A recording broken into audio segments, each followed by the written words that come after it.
বিয়ের পর থেকেই মেয়ের অশান্তির শেষ নেই। যৌতুকের দাবিতে যখন তখন মেয়েকে নির্যাতন করে জামাই মোহন মোল্লা।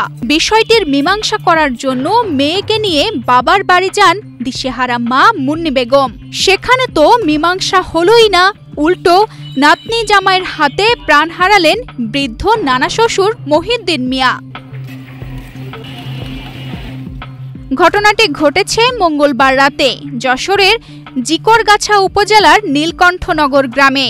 ঘটনার পরপরই স্থানীয়রা নাতনি জামাই মোহন মোল্লা ও তার সহযোগী আহমদ আলীকে আটক করে পুলিশের হাতে তুলে দেয়।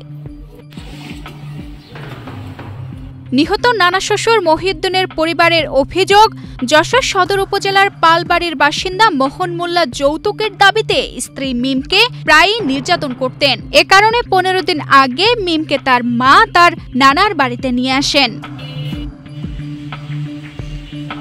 মঙ্গলবার রাতে স্ত্রীকে আনতে মিমের শ্বশুর বাড়ি থেকে মোহন কয়েকজন সহযোগী নিয়ে সেখানে আসে, কিন্তু স্ত্রীকে না পেয়ে তারা গোলযোগ শুরু করে এবং এক পর্যায়ে এলোপাথারি মারপিট ও ছুরিকাঘাত চালায়। এ সময় শাশুড়ি সহ আরো বেশ কয়েকজন আহত হয়।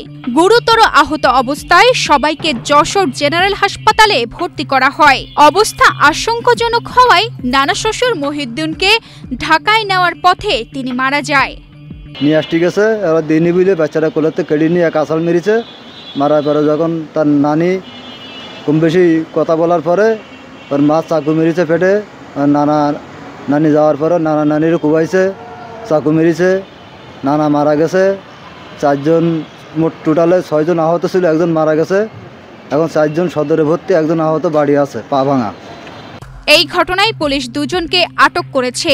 জিকিরগাছা থানার ওসি নূর মোহাম্মদ গাজী জানিয়েছেন, আটককৃতরা গণপিটুনির শিকার হয়ে হাসপাতালে চিকিৎসাধীন। ঘটনার বিষয়ে আইনগত ব্যবস্থা প্রক্রিয়াধীন রয়েছে। তানজিদা রহমান, ইনাইয়া, বাংলাদেশ প্রতিদিন।